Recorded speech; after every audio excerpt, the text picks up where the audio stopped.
Майже кожна людина в Америці вважає себе середнім класом. Люди, які заробляють 60-80 тисяч доларів, 40 тисяч доларів в рік, і вони вважали себе середнім класом. А також були люди, які заробляли там по 300, 400, 500 тисяч в рік. І теж тако на відео сиділи, да, ми середній клас, у нас є хата, машина, ми середній клас. Ми будемо зараз в нашому відео розбирати нашу думку середнього класу, тому що, напевно, правильної думки про середній клас не існує, але в кожній людини є своє поняття середнього класу. Тому дивіться наше поняття середнього класу в Америці.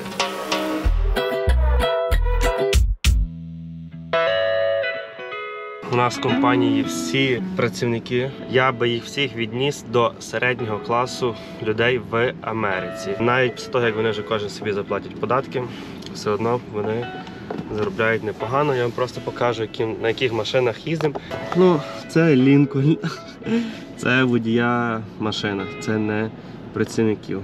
Шевроле, не знаю, що це Круз чи що, це непогана машина. Ягуар. Це вже трохи крутіша машина, так, нормально крутіша. Я на BMW їжджу. Далі в нас йде BMW п'ятерка, року десь так 12-го, ой, 22-го або 23-го. Tesla Дениса. Далі в нас йде Kia Ярика. Переважно люди купляють машини в кредит. Я купив машину в кредит. Я дав zero down payment. Тобто перший внесок в мене був 0. І потім в мене є якийсь там місячний пеймент, $1500 чи скільки. 1,5, здається, проценти в кредиті. Тобто я там переплачую від вартості цієї машини, там, не знаю, 2000, може, 3000. Не сильно великі гроші на 5 років, здається. Плюс цей кредит допомагає розкачувати тобі кредитну історію, а в Америці вона дуже потрібна. Щоб потім, так як я, наприклад, з хорошою кредитною історією міг машини, хати, там ще щось брати без першого внеску або там з маленьким першим внеском. І по статистиці я не входжу в середній клас, але на межі. А що ти, давай розберемо, як ти це бачиш? Дивись. Ти дивився якісь конкретні статистики? Якщо по статистикам казати за 22 рік, тому що 23 ще нема, то середнім класом вважаються люди в Сполучених Штатах, які заробляють на рік більше 50 тисяч доларів. Я приїхав в США трохи більше року назад. Для старту непогано, навіть краще, ніж деякі американці. А що ти, наприклад, собі зміг дозволити за рік часу, поки ти тут в Америці? Я змінив вже 2 машини. Перша, котру я одразу приїхав, купував, це була Mazda CX-7. Тут вона коштувала $3000. В нас така б коштувала в районі $10 тисяч в Україні. Ти мав в Україні машину? Ні, не. А тут я приїхав і в перші 2 місяці, напевно. Перший місяць. Перший місяць ти їздив в машині? Так. Ну тут і розумієш, і нема такого громадського транспорту, як в Україні. Ну так, тобто це з однієї сторони безвихідна ситуація. Ти себе кожен проїжджий себе ставить в таку ситуацію, коли ти купуєш. Мусиш купувати машину, навіть якщо ти не вмієш їздити, тобі треба навчитися через те, що дуже важко добиратися з точки А в точку Б. Треба, мабуть, розуміти, що в Сполучених Штатах інше відношення для кредитів. Наші люди в нашій країні бояться залазити в кредит. Це прям страшна якась прірва. Тут для тебе кредитна лінія – це прям твоя зелена дорога. Кращий кредитний рейтинг, ти розумієш, ти можеш дозволити собі більше. Так. І через те, що ти приїжджаєш, починаєш будувати правильну кредитну історію, і ти розумієш, так, я можу взяти собі гарну машину. Тобі, з другої сторони, понятно, потрібна машина, але ще з однієї сторони тобі потрібно кредит якийсь взяти на себе вже і почати. В твоєму випадку, добре, що ти дуже швидко це зробив. Дехто тут такий, кредитку не юзає там руками, бо привикли такі, весь кеш, який я маю, це мої гроші, і так я ними розпоряджаюся. Люди бояться, так як ти кажеш, в кредити заходити. Але це треба зробити. Бувають, беруть перші машини, там навіть якісь там дешеві 4-5 тисяч доларів, але там під 15%, під 16% для того, щоб почати свою кредитну історію. І добре, що ти зробив, що ти взяв це зразу і на сьогоднішній день прокачуєш свою кредитну історію. І я не знаю, чи там ти вже на Credit Karma можеш зайти, напевно, дивитися на тебе, росте чи не росте. Росте. От дуже цікаво, в Сполучених Штатах ця Credit Karma враховує твої, по суті, кредитні ризики і скільки тобі грошей дадуть. Яка це Kia? Це Kia Sportage 23-го року. В принципі, це навіть краще, ніж їздить середній клас. І, в принципі, кожен, хто приїжджає в Сполучені Штати, може собі дозволити таку машину. він постійно змінюється. Клас життя в Америці дуже класно змінюється, і це дуже прикольно. Тому що приїжджаючи в Америку, ти зазвичай нижчий клас, тому що ти не заробляєш нормально грошей, але тобі дуже легко піднятися до середнього. Це прям нереально легко. Кожна людина, яка приїжджає там в Америку, спокійно піднімається з нижчого до середнього класу. До вищого класу піднятися не так важко, але я би сказав, і не дуже вже й легко. І так, давайте я вам трохи по цифрах так прикину, що таке середній, і що таке вищий, і що таке нижчий клас.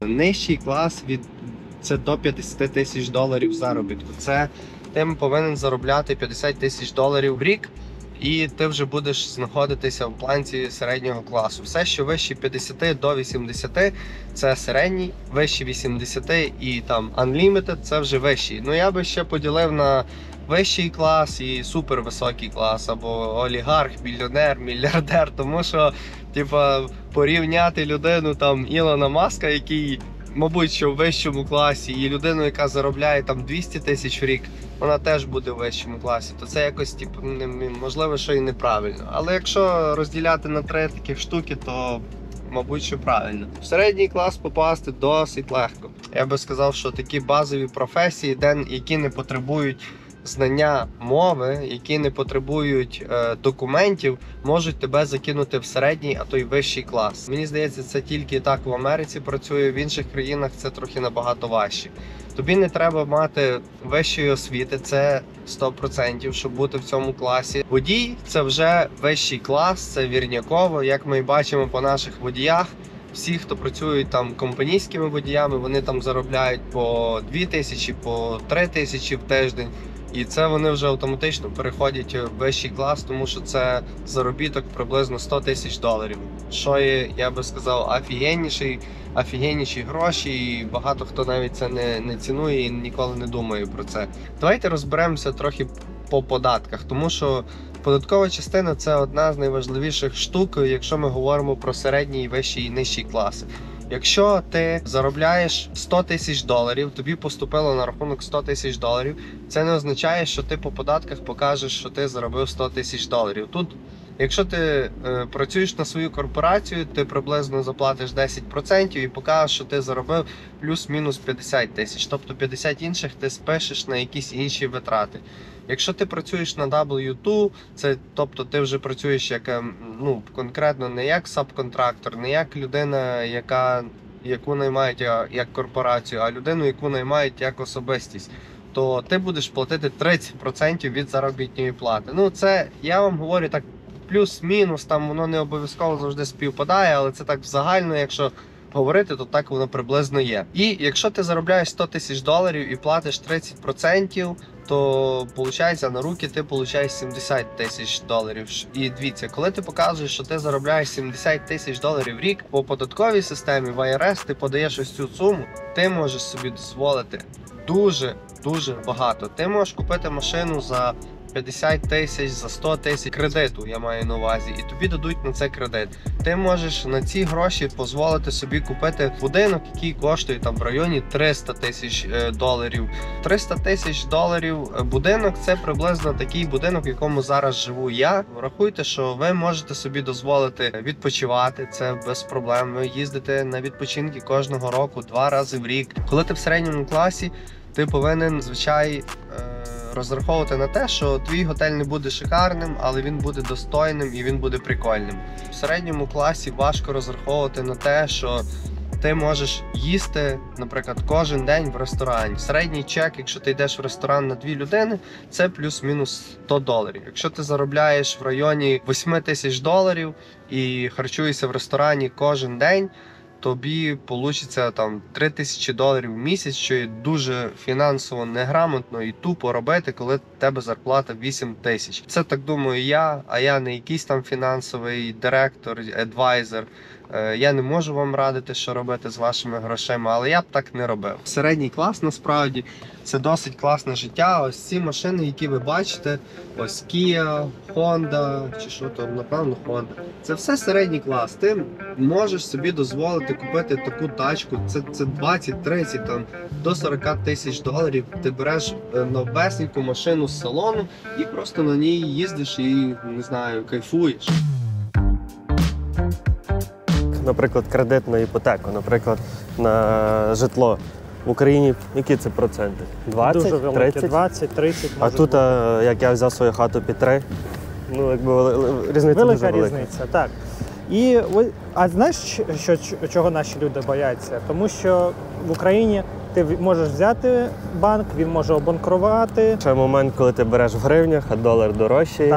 Дуже велика історія, вже не будемо, напевно, це обговорювати. Давай, заки ми прийшли на ярд, покажу, з яким видом трейлером ми працюємо. Конестога – це свого роду флотбет, але який закривається, ці слайдяться в сторону і можна грузити грузи ті, які грузяться на флетбет і просто потім закриваються і, скажімо, є криша над цим продуктом. Добре, що у нас на ярді взагалі немає болота, бо на багатьох ярдів є болото. Ярик не показує порвану конестогу, блядь. Але ладно, давайте покажемо. Був водій, який їздив на цій конестозі, порвав оце. І тепер ми за це, скоріше всього, заплатимо. Недешево. Неприємно. Я не знаю, я не спеціаліст по конестогах, але чи це якось фікситься, чи що це. Ось, я вже заїхав трохи на райончик до нас. В основному тут на районі двоповерхові будинки, elementary school. Ось якраз бачите, люди забирають своїх дітей зі школи, напевно. Тут озера, вони зараз замерзші, то нічого так дуже не видно. Бачите, пікап-траки стоять, отам пікап-трак, там пікап-трак стоїть. Це означає, що люди роботяги, якісь працюють, на трапах їздять. Ми не живемо в якомусь дорогому районі. Тобто ці хати тут по 300 тисяч, 400 це, напевно, максимум. Я не думаю, що тут є щось більш дорожче. Від районів від 250 тисяч до 350-400 тисяч. Тут я вже заїхав до себе на район. County Club, якийсь там Country Club. Це щось там Westlake. Так от виглядає така алейка. Чи як то воно правильно називається. Тут у нас озеро, яке зараз замерзло. Я покажу, у нас тут є клуб. На районі є клуб. У нас тут є басейн, бейсбольне поле є. Машина сніги розчищує має. Там у нас басейн. Так виглядає клуб. В клубі там є і спортзал, є якісь різні кімнати великі, які можна орендувати, якщо маєш якісь там день народження, наприклад, справляєш. Коротше, класно. Мені подобається, що таке є на райончику, на недорогому райончику відносно. Бо тому що я, наприклад, коли жив там в Чикаго, там ні близько такого не було, а я впевнений, що там квартири коштують дорожче, ніж тут хата. Їде джіп Cherokee, машина середнього класу. Такі от хати середнього класу, машини середнього класу. Чи хотів би я звідси переїхати? Хотів би переїхати через те, що моментами здається, що мені моя хата замала. Але моментами мені здається, що вона мені навіть завелика. Різні в мене моменти бувають, але я ще нікуди не переїхав, тому я тут, на районі. Далі про середній клас? Так, да, переходимо більше до середнього класу. Про Конестогу показали ми. Середній клас, про який ми починаємо говорити, починаємо переключатися. Ось, наприклад, про водіїв, котрі приїжджають. Я би водіїв дуже сміло відніс зразу до середнього класу. Тому що середній заробіток який виходить? Ось навіть у водіїв. Давай візьмемо просто $2000 – це, скажімо, середній заробіток в тиждень. В тиждень. Водія. Ті, хто лише приїхали, вони йдуть на чуть на інші умови. Я не знаю, скільки їм зараз платять, десь, можливо, 60 центів за милю. Це все одно виходить десь в районі. Я навіть чув 55 платять. Все одно, це, скажімо, від $1800–2000 в тиждень – це нормальні гроші. Нормально. Я одразу скажу, я починав з меншої заробітної плати і досі отримую менше, але ти спиш вдома. Так, я сплю вдома. Це дуже великий. Я їжджу на гарній машині. Просто треба розуміти, як ти в США приїжджаєш, починаєш працювати, все, і в тебе все з'являється. Ти можеш в себе вже вважати середнім класом в США, а по рівням в Україні, то ти прям небо Король? земля. Король. Мене звати Ярослав, я хед піар відділу Load & Go. Тут я вже працюю майже рік і в Сполучених Штатах трохи більше року. Думаю, Ярослав такий хороший показник людини, з якою можна поговорити про цей клас, скажімо, який влітає на великих швидкостях в американський загально такий прийнятий середній клас. Ну, мені здається, що головна проблема від того, що я вже приїхав сюди досить дорослим. Да. Коли в тебе є певний досвід життя, роботи, ти привик до якогось комфорту, і ти вже сюди приїжджаєш, ти очікуєш жити не гірше, ніж ти жив в Україні. Ти маєш потребу в лікарствах якихось певних, правильно? Ти окей, про то розкажу, там не детально, але ж то, що тобі потрібно якісь лікарства, за якими в деяких країнах може бути важко. Наприклад, Якісь ліки такі. я просто скажу, що в Україні були великі проблеми з цими ліками, їх в прямому сенсі не було. Ми купували їх на чорному ринку. І в Україні це невиліковна хвороба. В Сполучених Штатах є генетичні певні ліки, які вирішують цю проблему. І це безкоштовно, неважливо, який у вас статус, вам все одно це зроблять, вилікують, і ви будете жити як звичайна людина. Я думаю, тут брати вже локації, то тобі тут набагато безпечніше бути, ніж в Україні. Для життя мені тут легше. Якби це було настільки доступно і в Україні, чому б ні?